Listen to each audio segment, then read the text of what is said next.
Doctor Bhupen হাজৰিকাই এগৰাকী মহান ব্যক্তিৰ বিষয়ে এনেদৰে কৈছিল, তেওঁ অতি জীৱন্ত ধুমুহা, তেওঁ অতি জীৱন লালসা, তেওঁৰ মন বৰদৈচিলা সদৃশ, সমাজত বহাগ আনিব খোজা বৰদৈচিলাজনীৰ দৰে অশান্ত, পুৰণিক সন্মান কৰিও পুৰণিৰ বেয়াখিনিক হিলদল ভঙা এটি দৃঢ়তাৰে ভাঙি পেলোৱা বিৰাট শকতি, জাতিত বড়ো হৈও উপনদী নহৈ অসমৰ জনজীৱনৰ বিশাল লুই থৈ জীয়াই থাকিল। বাটেৰে আগুৱাতেই বাটৰ ধূলিৰো ঐতিহ্য বিশ্লেষণ কৰা এটি যাযাবৰী মনেৰে জ্ঞান জেউতিক কাকতৰ টোপোলাত আবদ্ধ কৰিলে। অকল বড়োৱে নাছিল, আছিল বিশ্ব সংস্কৃতিৰ এডাল মাইলষ্টোন, অতি জীৱন্ত শোভাযাত্ৰা, তীৰ্থস্থান, নতুন ৰঙীন দিন, সকলো সুন্দৰ।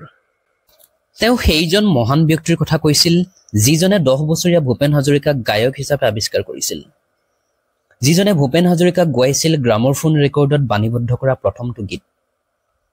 1936 চনতেই তেজপুৰৰ কোনোবা এখন সভাত বৰগীত গোৱা শুনি 10 বছৰীয়া ভূপেন হাজৰিকা নামৰ শিশুটোক বিচাৰি কেইদিনমানৰ পিছতেই চাইকেলত উঠাই জ্যোতিপ্ৰসাদ আগৰৱালাৰ লগত চিনাকি কৰাই দিছিল।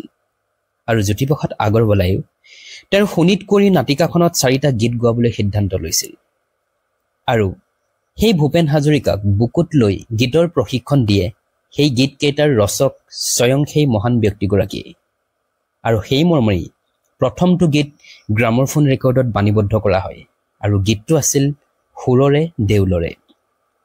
মই সেইজন মহান ব্যক্তিৰ কথাই কৈছোঁ যিগৰাকী মহান ব্যক্তিয়ে নিজেই কৈছিল, মই শিল্পী, মোৰ তুলিকা নাই, মই লেখক, মোৰ কলম নাই, মই গায়ক, মোৰ বাদ্য নাই, মই সাহিত্যিক, মোৰ সুবিধা নাই, মই ধনী পৰিয়ালৰ সন্তান, মোৰ একো নাই, সেয়ে মই সৰ্বস্বন্ত্ৰ, মই সৰ্বহাৰা। ইমানখিনি গুণ থকাৰ পিছতো সাম্যবাদী চিন্তাৰে আকৃষ্ট হৈ চৰকাৰৰ বিৰুদ্ধে তেওঁ এসময়ত হাতত বন্দুক তুলি লয়। হয়তো আপোনালোকে বুজিব পাৰিছে মই কাৰ কথা কৈ আছো। 20 শতিকাৰ কবি, সাহিত্যিক, অভিনেতা, বিপ্লৱী, কলাগুৰু বিষ্ণুপ্ৰসাদ ৰাভাৰ কথা কৈ আছো, যাৰ বাবেই এই 20 জুন দিনটোৰ বিশেষত্ব বেছি। 1969 চনৰ 20 জুন দিনটোতে তেখেতে মৃত্যুবৰণ কৰিছিল। তেখেতৰ এই পুণ্যতিথিত তেখেতক শ্ৰদ্ধাৰে সোঁৱৰিছোঁ।